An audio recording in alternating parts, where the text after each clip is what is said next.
vazndagi ushbu tut taxminan 500 gramm va uning narxi 35 ming so'm. Kilosi esa 70 ming so'm. Keling siz bilan yana bir lokatsiyaga boramiz. Ma'lumotlarga ko'ra, qarovsiz qolgan tut daraxti 10-30 kilogramgacha hosil berishi mumkin ekan. Biroq e'tiborsizlik natijasida shuncha miqdor hosil bugun yer bilan bitta bo'lib yotibdi va u keltirishi mumkin bo'lgan mablag' ham. BMTning qishloq xo'jaligi tashkilotining xabar berishicha, har yili 1.3 milliard tonna oziq-ovqat mahsulotlari dunyo miqyosida isrof bo'lar ekan va ularning 40-50% aynan meva hamda sabzavotlar tashkil etadi. Umuman olganda, mevalarni qayta ishlash orqali qanday samaradorlikni oshirish mumkin? Uning natijalari qanday bo'ladi va bu borada yurtimizda olib borilayotgan ishlar, eksport hamda sanoat potensiali qay darajada? Keling, dasturimiz davomida ushbu savollarga birgalikda javob topamiz.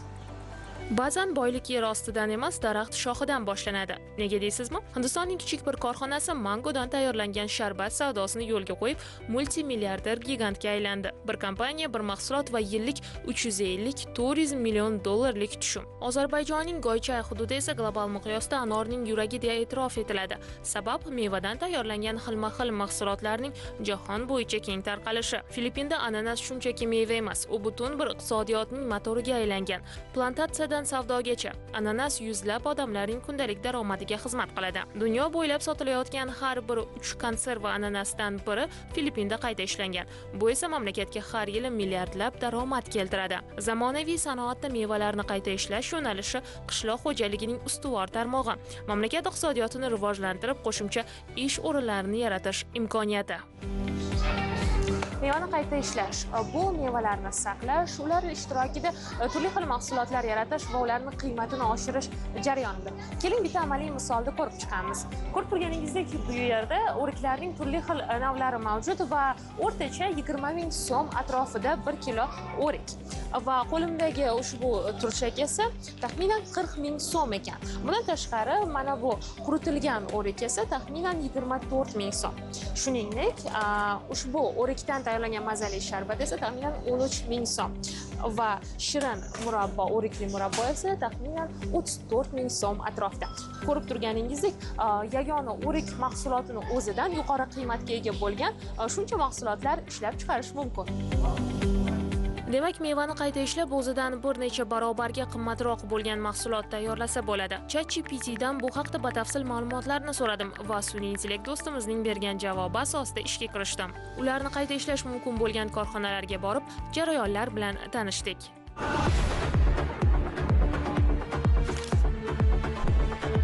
Apparatni boshqaraman. Kosmosda astronavtlar nima bilan oziqlanadi?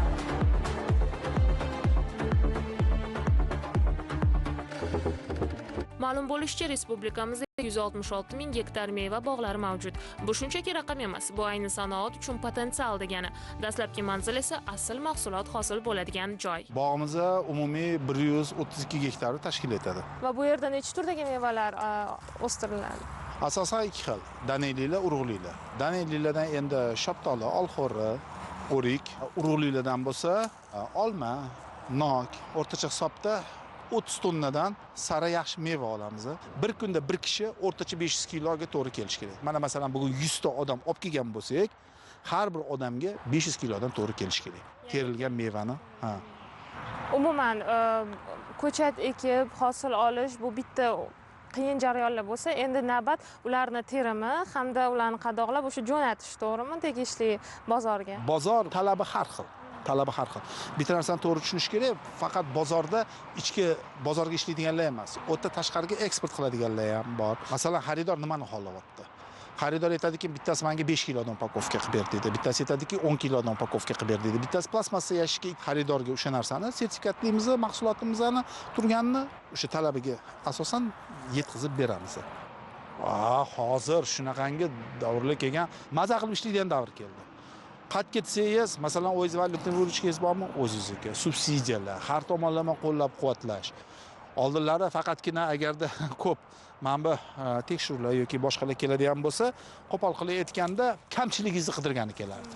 Lekin oxirgi mana shu 5-6 yil ichida tendensiya shunaqangi o'zgardi. Hammalik kelishadi. Nimada yordam beraylik? Endi bu hammasi qayerdan kelib chiqyapti deb o'ylaysiz? Yurtboshimiz tomonlaridan bu albatta o'z natijasini beryapti. Oxirgi 5 yil bilan oldingi 5 yillar o'rtasida tafovut juda ham katta. Subsidiya. Hatto ko'chat olib kelishingizdan boshlab, ekishingizdan boshlab boshqasigacha. Kapilni расширение qilasizmi? Subsidiya bor. Masalan, qanchadir darajada bojxona to'lovlarini olib tashalgan. Faqat ishlaydigan payt keldi.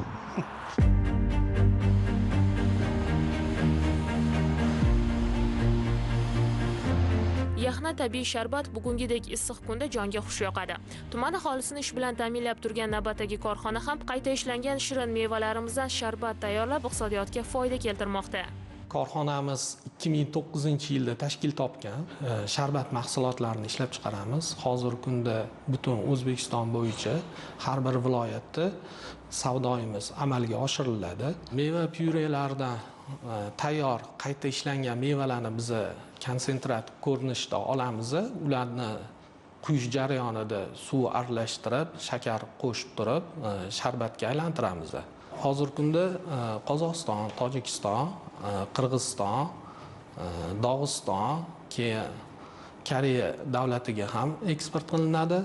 Mevalardan misol uchun biz ishlatadiganimiz olma konsentrati, nok, olcha, anor, banan pyuresi, qulupnay pyuresi va o'rik pyuresidan foydalanamiz. Hurmatli prezidentimiz tomonidan imtiyozli sharoitlar yaratib berilyapti. Tadbirkorlarga o'shalardan foydalangan holatda eksportni rivojlantiryapmiz. Ishlab chiqarishimizni soatiga 0,5 hajmdagi 8,000 dona ishlab chiqaradi, 1 litrli hajmdagisi 11,000 dona ishlab chiqaradi. Ushbu sanoat tarmog'ining rivojlanishi, xalqaro bozorga chiqish uchun yurtimizda barcha imkoniyat va salohiyat mavjud. Statistik ma'lumotlarga e'tibor beramiz. 2024-yilda O'zbekiston 120 ming tonnadan ortiq meva, sabzavot mahsulotlarini qayta ishlab Rossiya, Xitoy, Birlashgan Arab Amirliklari kabi mamlakatlarga eksport qilgan. Bu o'z-o'zidan hosil bo'lgan natija emas albatta. Bunday sanoat korxonalari ishlab chiqarish quvvatlarining ishga tushishi shubhasiz prezidentimizning tadbirkorlarni qo'llab-quvvatlab, ularga har tomonlama sharoit yaratib berayotgani, zamonaviy texnologiyalarning kirib kelishini rag'batlantirayotgani, umuman tizimli islohotlarning natijasidir. Bugun mana yurtimizda barcha sohalar kabi tadbirkorlik, qishloq xo'jaligi ham o'z faoliyatida rivojlanib bormoqda. Bu mevalarni qayta ishlash bizga albatta nima beradi? Qayta ishlashi shundoq, tadbirkor bozordan olib, borib sotgandan ko'ra uni qayta ishlashi, uni 10 barobar miqdorda yanada qimmatroqqa sotishi mumkin. Ya'ni undan tashqari tadbirkorimiz bugungi kunda aholiga ish o'rinlari yaratiladi. Mana Toshkent viloyati miqyosida masalan oladigan bo'lsak, Yuqori Chirchiq tumanida korxonalarimiz mavjud. Mana mevalardan soklar ishlab chiqariladi, sharbatlar ishlab chiqariladi. Parkent tumanida uzumchilik rivojlangan, uzumchilikni qayta ishlash korxonalari juda ham ko'p va ko'plab ishchi o'rinlari yaratilgan. Mana o'zimizni mahallalarimizda ko'rsak bo'ladi. Bu ham bitta sanoat turi desak mubolag'a bo'lmaydi. Albatta davlatimiz rahbari har bir sohaga alohida urg'u berganlari kabi qishloq xo'jalik sohalariga alohida har bir yig'ilishlardami, selektorlardami to'xtalib o'tadilar. Milliy mahsulotlarimiz xorijga ham eksport qilinyapti. Bu albatta prezidentimizning mehnatlarining samarasi. Mani o'zimni fikrim, butun dunyo biladi, Parkent tumanidagi Zarkin qishlog'idagi uzumlarni o'tdi. Agar o'sha isrofgarchilikni oldini olamiz deb mahsulotlardan qayta tayyorlov, qoqilar tayyorlansa, o'sha qoqilardan sharbatlar tayyorlansa, maqsadga muvofiq bo'ladi. Qayta ishlash, eksport qilish orqali mahalliy aholimiz ham foyda ko'radi. Ana shu bog'dorchilik mevalarini quritib, ulardan qayta tayyorlab, sog'liq uchun foydali bo'ladigan sharbatlar tayyorlab ichish azaldan ota-bobolarimizdan qolgan. Hozirda faqat ular xonadonlarda emas, sanoatga ham tatbiq qilib, katta-katta korxonalarda mevalarni quritish ishlari amalga oshirilyapti va bular chet ellarga eksport qilinib, moddiy tomondan ham foydasi tegadigan sharoitlar yaratilyapti. Bunday tashabbuslar uchun, tadbirkorlarga qo'yilgan qulayliklar uchun albatta biz prezidentimizga katta rahmatlar aytamiz. Koinotda kosmonavtlar nima iste'mol qiladi? Ma'lumotlarga ko'ra, ularga og'ir bo'lmagan, biroq yetarlicha minerallarga boy bo'lgan mahsulotlar zarur. Xo'sh, bu borada sublimatsiya texnologiyasi yordamga keladi. Ushbu texnologiya nima? Unda meva va sabzavotlar -40 daraja sovuqda muzlatiladi, so'ngra vakuum orqali bo'lash natijasida quritiladi. Ahamiyatli jihati, bu jarayonlarda meva yoki sabzavotlarning ta'mi, rangi, tuzilishi deyarli o'zgarmaydi. Aksincha, barcha mineral hamda vitaminlar, kerakli moddalar o'zida saqlanib qolinadi. va biz bo'lib turgan ayni paytdagi korxona respublikamizdagi eng yirik sublimatsiya texnologiyalariga ega bo'lgan ishlab chiqarish markazlaridan biri. Bu yerda ishlab chiqariladigan mahsulotlarning 90% xorij mamlakatlarga eksport qilinadi va bu yerda ko'rishingiz mumkin turli xildagi sabzavotlar, o'rmon va ekzotik mevalar barchasi sublimatsiya qilingan. Mana sabzi deysizmi yoki bo'lmasam limon, hattoki ko'katlarni ham ushbu texnologiya yordamida muzlatish mumkin. Hozir keling birgalikda aynan ushbu texnologiyaning ahamiyati va o'ziga xos jihatlari haqida bilib olsak. Umuman olganda, sublimatsiya ishlab chiqarish bu qishloq xo'jaligi mahsulotlarini eng zamonaviy quritish hisoblanadi. Bunda mahsulot tarkibidagi namlik avval muzlatib turilib, so'ngra vakuum holatida parlatish orqali tayyor mahsulot ishlab chiqarish tushuniladi. Umuman olganda, mana shu korxonani tashkil etib, o'zimizda ham shu texnologiyani olib kirishdan asosiy maqsad nima bo'lganda? Bu korxona O'zbekiston hududida birinchilardan bo'lib, shu sublimatsiya sohasida ish boshlagan zavodlardan hisoblaniladi. İlk boshlaganimiz bu joylar faqat ochiq dala hisoblanilardi. Lekin shu davlatimiz tomonidan yaratilgan turli imkoniyatlardan foydalanib, tadbirkorlikka berilayotgan katta e'tibordan ruhlanib, biz o'z ishimizni boshlaganmiz va bu joyni ochiq daladan hozirgi kunda zamonaviy ko'rinishga ega eksportchi tashkilot korxona sifatida barpo etildi. Korxonamizda hozirgi kunda 20 nafar doimiy xodimlar va bundan tashqari yana 50 ga yaqin mavsumiy xodimlar ish faoliyati yuritadi. Ishlab chiqargan mahsulotlarimizni 80-90% eksport uchun mo'ljallangan. Eksport bozorlari bu asosan arab davlatlari, Sharqiy Yevropa davlatlari, qo'shni davlatlar, bundan tashqari uzoq Sharqiy Osiyo davlatlari hisoblaniladi. Bunda asosiy maqsad mahsulotlarga birlamchi xom ashyo sifatida emas, tayyor mahsulotlar sifatida milliy brend asosida dunyo bozoriga sotish. Bunda O'zbekiston mahsulotlari dunyo bozorini ko'radi. Yana bu yerda qayta ishlash zanjirini hosil qilib, unda ish joylarini yaratish, shu yerda xom ashyoga qo'shimcha hissa qo'shib turib, tayyor mahsulotlar sifatida qimmatroq narxlarda eksport qilib, ko'proq tushishi ta'minlanadi. Sohada eksport qiluvchi korxonalarni qo'llab-quvvatlash maqsadida 7 turdagi moliyaviy yordam va 3 xil soliq imtiyozlari hamda preferensiyalar joriy etilgan. Birgina Toshkent viloyatida meva sabzavotni qayta ishlovchi 175 ta korxona bo'lib, qayta ishlash darajasi yil sayin ortmoqda. Bunday zamonaviy yirik korxonalarning faoliyat boshlashi bu qo'shimcha qiymatli mahsulotlar ishlab chiqarish, valyuta va soliq tushumlarini oshirish, aholini kambag'allikdan chiqarish kabi pirovard maqsadlarga xizmat qilmoqda. Davlatimiz rahbari tomonidan tadbirkorlarning dardi tinglanishi, ularning erkin faoliyat ko'rsatishi va taqdim etilgan imtiyozlar bugun o'z samarasini berayotganini ko'ryapmiz. Biz ish boshlaganimizdan beri eksportchi sifatida davlat tomonidan ko'plab imtiyozlar yaratilgan. Bu doimiy yoki muddatiga bog'liq bo'lib turib, turli ko'rinishdagi subsidiyalar, misol uchun eksportchi korxonalarni jam qilib, dunyoning eng rivojlangan davlatlarida mashhur ko'rgazmalarda birgalikda ishtirok etish bu davlat tomonidan qoplanilib, undan tashqari 2025-yilgacha mavjud bo'lgan eksport amalga oshirganda transport xarajatlarini kompensatsiya qilish bu ham juda katta yordam bergan. Undan tashqari zavodlarga yoki ishlab chiqarish kuchlariga yoki mahsulotlarga xorijiy sertifikatlar tatbiq etilganda bularni ham 100% davlat tomonidan kompensatsiya qilish amaliyoti mavjud. Albatta bu sohada davlatimiz rahbari tomonidan juda keng imkoniyatlar yaratib berilyapti. Misol uchun har bir soha kesimida tadbirkorlar bilan doimiy uchrashuvlar, ularni muammolari tinglanib, joyida hal qilinayotgan. Bu tadbirkorlar uchun juda keng imkoniyatlar yaratyapti va albatta bu uchun prezidentimizga tadbirkorlarni bir a'zosi sifatida o'z nomimdan juda katta minnatdorchilik bildirib qolamiz.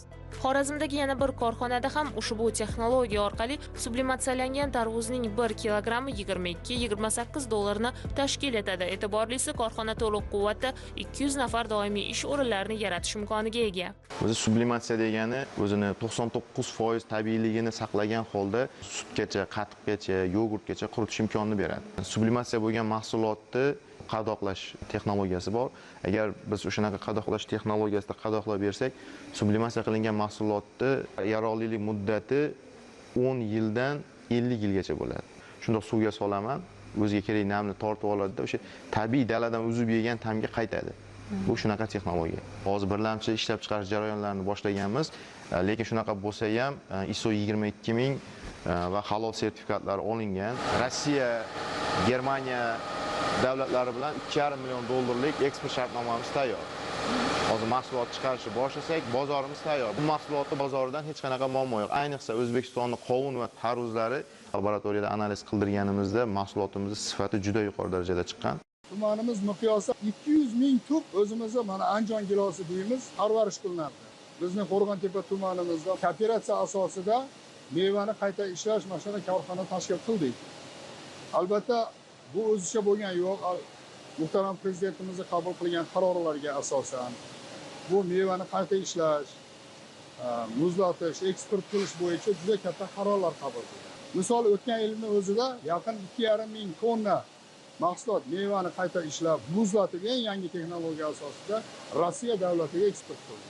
O'tgan yili 4 million 500 ming dollarlik eksport qilgan bo'lsa, bu yilda 7 million dollarlik eksport qilishga erishamiz deb o'zimizga maqsad qilib olganmiz. Hozir bu soatiga 1,5 tonna mahsulotni muzlatib eksport qilishga tayyor holatga olib kelayotgan bo'lsak, kelgusi yildan 5 tonna. 5 tonna mahsulot soatiga qayta ishlab, bu yilda 7,5 million dollar. Kelgusi yildan yaqin 20 million dollarga chiqish imkoniyatimiz bor. Qishloq xo'jalik mahsulotini yetishtirish ham bir navi, uni olib borib sotish ham bir navi. Bu yetishtirilgan mahsulot sotmasa, u hech qachon daromad bo'lmaydi. Mana prezidentimiz bizga imkoniyat yaratib bergani birinchi o'rinda chegaralarni ochib bergan. Ochiq koridor yaratildi. Mevani qayta ishlash bo'yicha, uni eksport qilish bo'yicha muhtaram prezidentimizning tashkiliy huquqiy asoslari yaratilgan. Faqat biz tadbirkorlar ishlashimiz kerak. Soha bevosita davlatimiz rahbari e'tiborida joriy yilda prezidentimizning qishloq xo'jaligi mahsulotlarining eksport salohiyatini oshirish hamda qayta ishlash zanjirini rivojlantirish bo'yicha qo'shimcha chora-tadbirlar to'g'risidagi qarori qabul qilindi. Unga ko'ra 2025-yilda meva, sabzavot va oziq-ovqat mahsulotlari eksporti hajmini jami 3,5 milliard AQSh dollariga yetkazish, istiqbolli bozorlarga 442 million dollar, 2026-yilda 575 million AQSh dollari miqdoridagi meva, sabzavot mahsulotlari eksportini ta'minlash, hududlarda jami 2,1 million tonna meva sabzavot mahsulotlari uchun qadoqlar ishlab chiqarish bo'yicha 40,5 million dollar miqdoridagi investitsiya loyihalarini amalga oshirish belgilangan. So'nggi yillarda qishloq xo'jaligi sohasida xususan meva sabzavotlarni yetishtirish, ularni qayta ishlash hamda eksport qilishda juda ko'plab imkoniyatlar yaratib berilmoqda. Mahsulotlarimizni endi oldingidaqa biza yirik hajmlarda eksport qilishni yig'ishtirib, endi biz qo'shilgan qiymat hosil qilib, ularni qimmatroqqa sotishni o'ylashimiz kerak. Bu borada muhtaram prezidentimiz juda katta bir imkoniyatlar yaratib berdilar. Buni huquqiy asos sifatida 136-sonli qarorlar. Bunda nimalar belgilab berildi desangiz, mahsulot yetishtirilgandan keyin uni birinchi navbatda o'sha mahsulotni uzib olib, uni sovuq zanjirini hosil qilish, ya'ni mahsulotni o'zini haroratini sovutib olish kerak. Agar shuni o'z vaqtida shu mexanizmni qo'llanmaydigan bo'lsa, har bir soati mahsulotni bir kunini qisqartirishga olib keladi. Aholilarni, ya'ni jismoniy shaxslarni umumlashtirilgan holda kooperatsiya tizimi joriy qilindi. Mahsulot yetishtiruvchilar, ularni yig'uvchilar, qayta tayyorlovchilar yig'ilib kooperativlar tashkil qiladi. Yer maydoni 5 gektardan kam bo'lmagan qishloq xo'jalik korxonalariga o'sha qayta ishlash sexlarini, qadoqlash sexlarini, muzlatgichli omborxonalarini qurishga ruxsat berildi bu qaror bilan. Boya aytgandek, mahsulot uzilgandan keyin ma'lum bir qisqa muddatda uni sovutish omborga kiritish kerak, to'g'rimi? Endi uni 30 kilometr, 40 kilometr uzoqdagi muzlatgich omborxonaga olib borish o'z-o'zidan yetishtiruvchiga ham yoki uni qayta ishlab eksport qilmoqchi bo'lganga ham qiyinchilik tug'diriladi. Endi bu qaror asosida bemalol dalaning o'zida 20 sotixdan oshmagan yerga kichik hajmli omborxonalar quriladi. 2024-yilda 2 million tonna meva sabzavot mahsulotini 1,5 milliarddan ziyodroq qiymatda eksportdan amalga oshirganmiz. 2025-yil yanvar-may oyini olib qaraydigan bo'lsak, 647 milliondan ko'proq eksportni amalga oshirdik. Endi o'tgan yilda mos davriga nisbatan 147% o'sish bo'ladi. Endi buni mana mazali meva ol deyish bilan o'sha bellasha olmay qolyapmiz. Endi buni zamonaviy qadoqlab chiqarib berishimiz kerakmi? Prezidentimizning qarorlarida 40,5 million dollarlik qiymatdagi ishlab chiqarish yillik quvvati 2 million tonnadan ziyod bo'lgan 33 ta qadoq mahsulotlarni ishlab chiqarish loyihalari ishga tushirilishi yo'lga qo'yildi. Olchalar o'zi bozorga qarasangiz 5000 so'm, 10000 so'm. Eng yaxshi shponka degan bir turlari bor, 10000 so'm bo'ladi. O'shani hozir muzlatilgan holatda eksporti $3 ziyod eksport qilinyapti. Mana shuda qo'shilgan qiymat. Endi buni qayta ishlashda qancha o'zimizni qora ko'zlar oilasini tebratadi. Mana shu men o'ylaymanki, Muhtaram Prezident aynan shu sohani rivojlantirish negizida aholimizni turmush tarzini ham rivojlantirishni o'ylaganlar. Chunki tan olishimiz kerak, mana viloyatlarda, hududlarda asosan mana shu mavsum paytida meva sabzavotni juda ko'p aholimiz shug'ullanadi, mavsumiy bir daromad ko'rish istagida bo'ladi. Agar mana shu istaklarni, xohishlarini davlatimiz rahbari ko'rsatib bergan islohotlar negizida agar qiladigan bo'lsa, daromadlar karrasiga oshib ketadi. Eksport geografiyamizda qaraydigan bo'lsak, yanvar-mayda meva sabzavot mahsulotlarini 80 ta davlatga eksportni amalga oshirdik. Shundan 16 tasi yangi bozorlar. Ya'ni bular o'sha uzoq Kolumbiya, Gvatemala yoki Argentina, hattoki Chiliga quritilgan mahsulotlarni sotdik. Davlatimiz rahbarini shu sohaga yaratib bergan imkoniyatlarni samarasini mana shu yerda ko'rsak bo'ladi. Made in O'zbekiston yorlig'i ostida mahsulotlarni chet el bozorlariga chiqarish ham ustuvor vazifalardan. Xorijdagi ko'rgazmalarda ishtirok etish esa milliy brendimizni tanitish va potensial hamkorlarni topishda yordam beradi. Ma'lumki, O'zbekiston mahsulotlari yuqori sifatga ega va logistika masalalari ham bugungi kunda muammo emas. Men uchun yangi uzilgan sabzavot va mevalar qiziq. Sababi qishloq xo'jaligi mahsulotlarini yetkazib berishga ixtisoslashgan chakana savdo tarmog'ining vakiliman. Biz mahsulot assortimentini muhokama qildik va shartnoma imzolashni ham rejalashtirdik.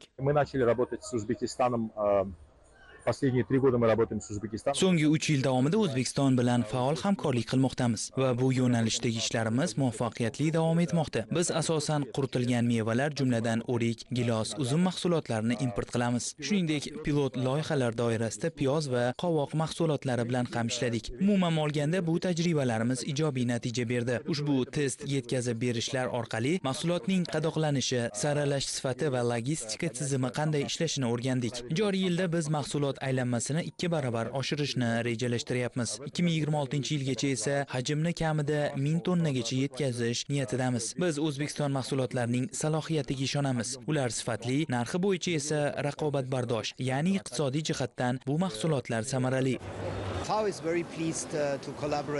FAO O'zbekiston bilan hamkorlik qilishdan juda mamnun. O'tgan bir necha yil ichida mamlakatingiz bilan aloqalar yangi bosqichga ko'tarildi. O'zbekiston juda ko'p foydali va tabiiy mahsulotlarga ega ekanligini ko'ryapmiz. Bugungi global iqtisodiyotda raqobatga bardoshli bo'lishning muhim sharti xom ashyoni emas, balki qo'shimcha qiymatga ega tayyor mahsulotni eksport qilishdir. Prezidentimiz tomonidan qayta ishlash zanjirini rivojlantirish, eksport salohiyatini oshirish, tadbirkorlikni qo'llab-quvvatlash borasida boshlangan ortga qaytmas islohotlar o'z samarasini beryapti. Bu tufayli minglab gektar bog'lardan olingan hosil zamonaviy texnologiyalar orqali chegara bo'lmas mahsulotga aylanyapti.